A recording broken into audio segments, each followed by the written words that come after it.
Here goes a short video inspection in the 90-degree heat in Michigan today. Jason Phillips from Auto Appraise, for sale, 1967 Goat. Original A2 Starlight black car, pretty cool. Original red interior. Car was found in a barn back in Iowa in the early 80s, and the guy that owns the car still was in high school, and he restored it all through his high school years. And he bought it with 90,000 miles. Now it's got 03326, put about 13,000 miles on it over the years. So we'll go through the car. This is a better look on the inside.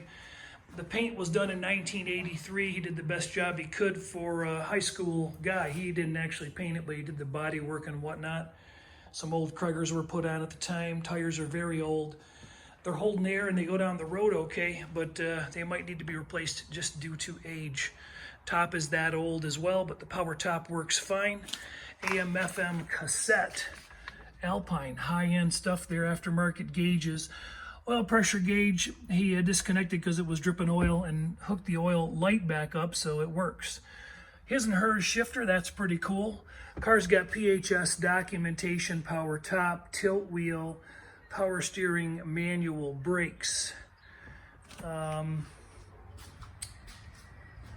Courtesy lights are operating. One is burnout on this side, but that one works fine. Odometer, speedometer, our working tach is working. So let me back it out, fire it up, and we'll put it on the road to show it off a bit. No insurance on it right now, so I'm just going to drive it down a subdivision street. All original glass in the car, including the windshield. So a little bit of sand specks, little tiny rock chips in various locations. The windshield actually looks like it was out and resealed, but I think I saw an original safety flow light marking on it. Same with all the side glass. A couple little light roller scratches in this driver's glass, but nothing horrible. Interior, while I'm in here and it's not baking me, is lightly repaired. This side panel got changed. This bottom cushion got changed. Just a slightly different pattern from left to right, but call it good. Steering wheel is in pretty nice shape. Some paint peel on the dashboard. Excuse me, small crack in the dashboard and the pad there, but pretty decent. A little bit of rust up here. He said this has been around for a long, long time, but it is there. Rubber top seals, these are all original, and they could stand some love and attention. Cracked in various locations. Date-coated seat belts, correct. Door skins are in good shape. These rubber seals are original. These sweeps are original. The paint inside the doors is original. This door panel's a little warped and needs some love and attention. Presentable. He changed the carpet in 1983. It's got fitted ends, but it's a little shrunk, doesn't quite go to where it should. Original wiring in the car.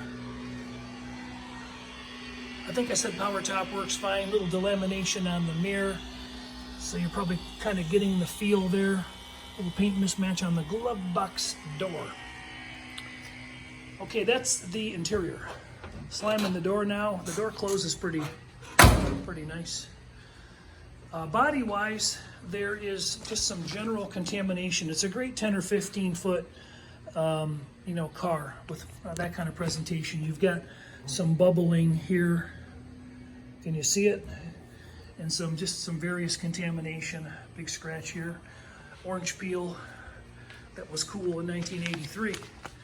Some chips and a few little nicks and whatnot. Door edge, and we have some sag there, and so not necessarily huge bragging rights on the paint and body work. There's a few little door dings or subtle waves, but it's got a pretty nice reflection, don't you think? It's very presentable. Hood won't go down any further than that in the back. The hinges need to be greased up. The bumpers are both straightened and re-chromed in 1983, 1980s, 90s scratch. But there's some kind of patina on these bumpers that's probably not going to come off. So they'll clean up some. And that bumper's pushed in just a little bit in the center. A little larger gap here than there is on the other side.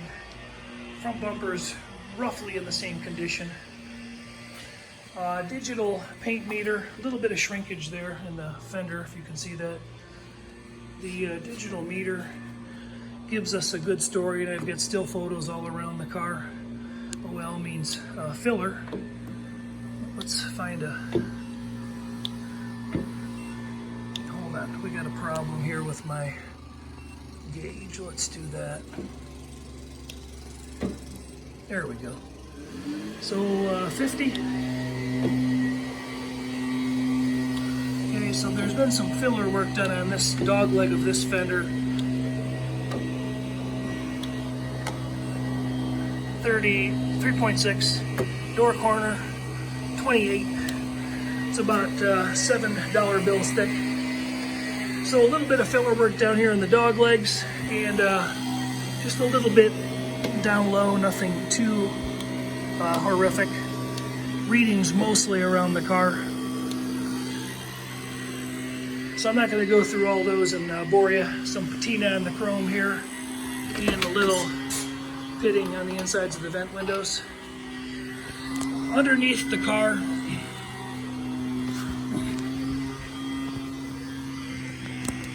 the floor pans are basically solid all throughout. They look kind of just like that. Frame's in pretty good shape. There's some perforation or some separation in the pinch welds here, and more specifically, two spots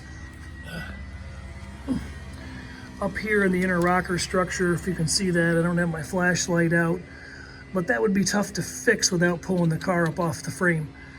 Or you could just leave it alone because the frame is nice and solid and let it continue on. There's a pretty heavy amount of undercoat. That's a numbers matching Turbo 400. Numbers match the PHS documentation. That is a matched 10 bolt cast in April. I think it was 411 on the casting on that, and the build was the 4th week in April '67. Dual exhaust, non-boxed lower control arms, 1 7/8 probably on the exhaust pipes, older cosmetic deterioration. The probably the most challenged spot on the car, as I walk myself back, is there's been some repairs here on the rear body mounts, and those body mounts are probably the softest spot in the car. You can see that mount doesn't have much metal above it, and the other one is similar. So probably jacking that up and trying to cut those mounts off would be a logical approach to repairing that, to keep the body from swaying because it's convertible. Gas tank doesn't smell like it has any leaks. Here's our 10 bolt Apple 17.7, and it's a 293 gear per the PHS documentation. Frame rails on the corners all look nice and straight. These quarters have had some patch work done here, but their quarters are original otherwise. So here's kind of a shot of the reflective quality. You know, older, some general marks and whatnot in the paint. Again, the car looks really good from 10 to 15 feet. Fantastic at 20 feet. Actually looks fantastic at 15 feet. There's no other surprises on the other side of the car. It essentially looks the same. It'd be easier to drive it if I knew what the keys were. Power top is working. Windows all rolling up and down. I'm starting to lose battery power. I better get this thing on the road. Vacuum gauge working. I just got done test driving it. His and hers gate is not broken, and that works.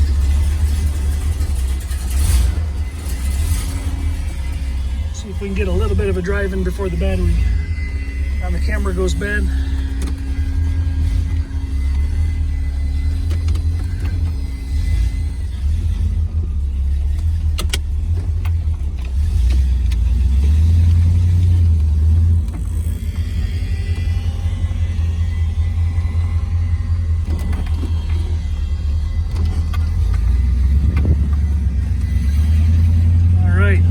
first to second, second to third. No shift kit noted, just a stock shift. Speedometer is turning, odometer is turning.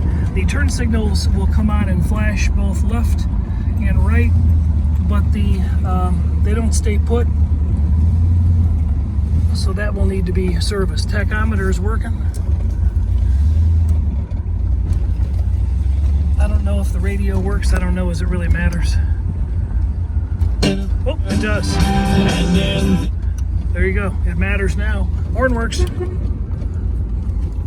Air conditioning does not work, but in the garage is a box of parts to put it all back together.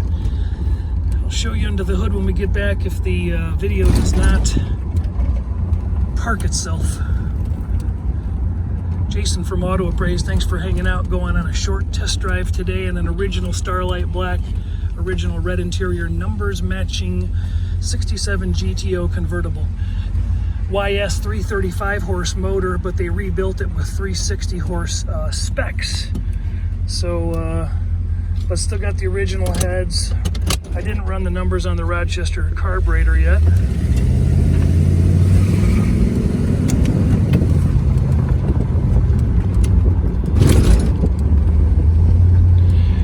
This car would be ideally suited for a guy or a gal that was handy enough to do some jacket up restoration work, you know, laying on your back, or hopefully you got a hoist and you could do a little cutting and welding and make some of the rust repairs underneath, because it's a great color combination.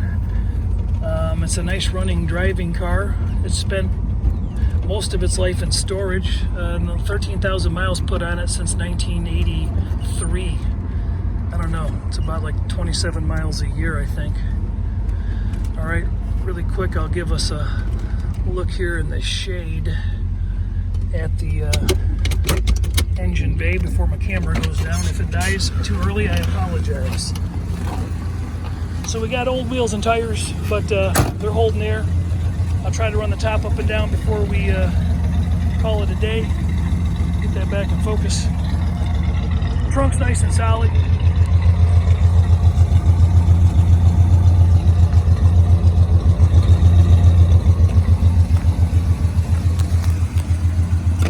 Door skin corners look good.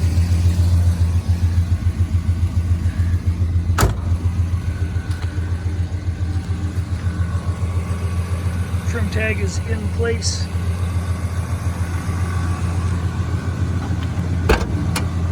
Okay, this will be awkward. Let's lift this and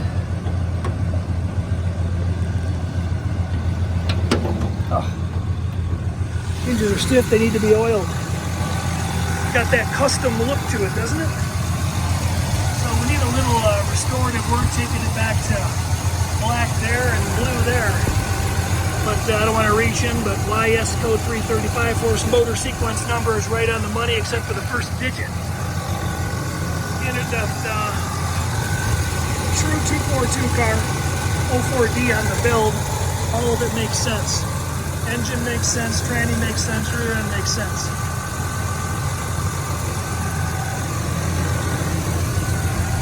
Cosmetic, you know, cosmetically it is ready for a little bit of love and attention. Aftermarket coil, still stock style conventional distributor. Just ready for some light restoration / medium restoration in some areas.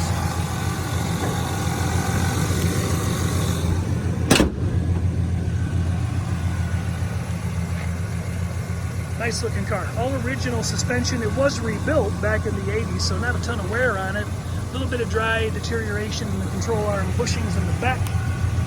And again, the inner rocker structure and the other rear body mount are the same essentially on the passenger side as they are on the driver's side.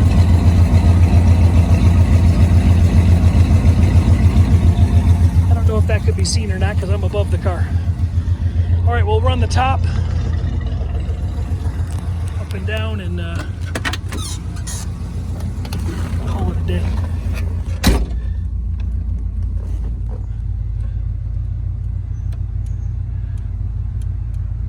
Rubber seals on the top are original. Door seals are original. Belt window sweeps are original. Top works great. One woman or one man operation. There we go. And there we go. All right, done.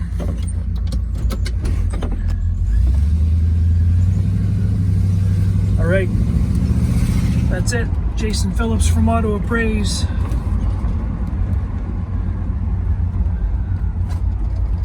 If you couldn't live without this thing parked in your garage, I will give you my number, 810-691-2664.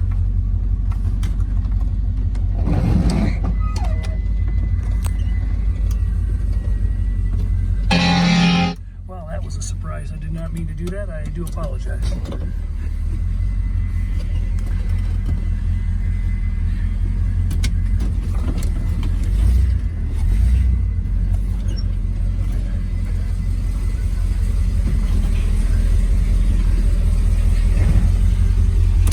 Quick look at the gauges.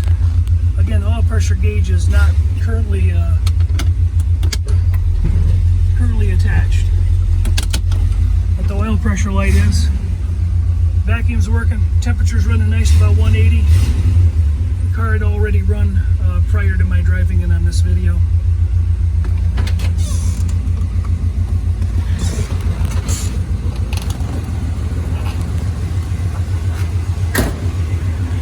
There's our convertible top. Up top we've got some air conditioning parts. We have just a few other various components that I talked about earlier. We are inside officially. There's a convertible top. It's older, but it's in pretty good shape. Some stains and general wear, but no big rips. It's still nice and pliable. So what I would call a real solid number 4 car. Ready to rock and roll from a short distance. Look at that. She's a beauty. All right. Thanks a lot. Have a great day.